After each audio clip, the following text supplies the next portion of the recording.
సునాదస్వరము ఫిబ్రవరి 8. నా మందిరమును మీ మధ్య ఉంచదను, మీ అందు నా మనస్సు అసహ్యపడదు. లేవియా కాండము 26వ అధ్యాయము 11వ వచనం. ఇశ్రాయేలు ప్రజలకు దేవుడిచ్చిన అద్భుతమైన వాగ్దానం.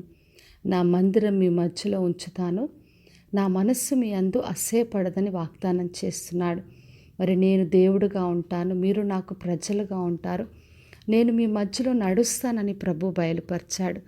చూడండి, మనము మన మందిరాల్లో దేవుడు ఉండాలని కోరుకుంటాం, మన కుటుంబంలో ఉండాలనుకుంటాం, మన ఫెలోషిప్లో, మన ప్రేయర్ గ్రూప్స్లో అన్నిట్లో దేవుడు ఉండాలని చక్కగా సిద్ధపరుస్తాం. అయితే దేవుడు తనకు తానుగా నేనే ఇక్కడ ఉండాలని మరి ఆ ప్రజల పట్ల ఆయన ఆశ కలిగి ఆసక్తితో ఉన్నాడు. అందుకే దావీదుకు వాగ్దానం చేశాడు. 132వ కీర్తన 12వ వచనం నుండి చదివినప్పుడు, మరి సియోను నేను ఏర్పరచుకున్నాను, నివాసస్థలముగా నేను కోరుకున్నానని చెప్పాడు. ఇక్కడే నేను నివసించినని ప్రభు చెప్పాడు. మరి దేవుడు నివసించాలని కోరుకున్న స్థలాల్లో ఎప్పుడు కూడా ఆయన సన్నిధిని ఉంచే దేవుడు. మరి అక్కడ బీదలను ఆహారంతో తృప్తిపరిచాడు. మరి అక్కడున్న యాజకులందరినీ రక్షణ వస్త్రము ధరింపచేశాడు. అక్కడ అంతా కూడా సంతోషధ్వని, ఆనంద గానం ఉంది.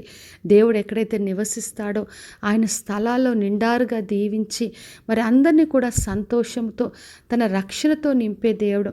అందుకే ప్రకటన గ్రంథం 21వ అధ్యాయం 3వ వచనంలో చదివినప్పుడు, దేవుడి నివాసస్థలం మనుషుల మధ్యలో ఉంది, మరి వారాయనకు ప్రజలుగా ఉన్నారు, దేవుడు తానే వారికి దేవుడై ఉన్నాడు, ప్రతి కన్నీరును ఆ బాష్పరుందును తుడిచివేశాడు, శాపాన్నంతా తొలగించాడు. మరి దేవుడు ఎక్కడుంటే అక్కడ సన్నిధిలో నిత్యము సంతోషం, ఆనందం, అక్కడంతా కూడా దీవెన, ఆశీర్వాదాన్ని మనం పొందుకుంటాం. అందుకే యేసుక్రీస్తుని ఈ లోకంలోకి శరీరధారిగా పంపించాడు. మన దుఃఖం, మన శాపము, కన్నీరంతా తుడిచివేసి మరి ఆయన బిడ్డలుగా మనం నివసించాలని కోరుకున్నాడు. మరి తన పరిశుద్ధాత్మను మనకు పంపించి మన దేహమే ఆయనకు దేవాలయముగా ఉండాలని కోరుకున్నాడు. కాబట్టి నా ప్రియ సహోదరి, సహోదర, దేవుడు నిత్యం మన మధ్యలో నివసించాలని ఆశ కలిగిన దేవుడు తన మందిరాన్ని, తన సన్నిధిని మన మధ్యలో ఉంచుతాడు. కాబట్టి విశ్వాసంతో మన కుటుంబం, మన మందిరము, మనకున్న ప్రతి పరిస్థితిని దేవుని చేతికి అప్పగించి ఆయన నివసించులాగున ప్రార్థన చేస్తూ ఆయన సహాయం కోరుదాం, ప్రార్థన చేసుకుందాం. పరలోకమందున మా తండ్రి, మా దేవ, ఈరోజు ఇచ్చిన వాగ్దానం కొరకే వందనాలు. ప్రతి ఒక్కరి మందిరంలో మీరు ఉండండి. ప్రతి ఒక్కరిని మీరు దేవుడుగా, మీరు తండ్రి వారిని ప్రజలుగా చేసుకోండి.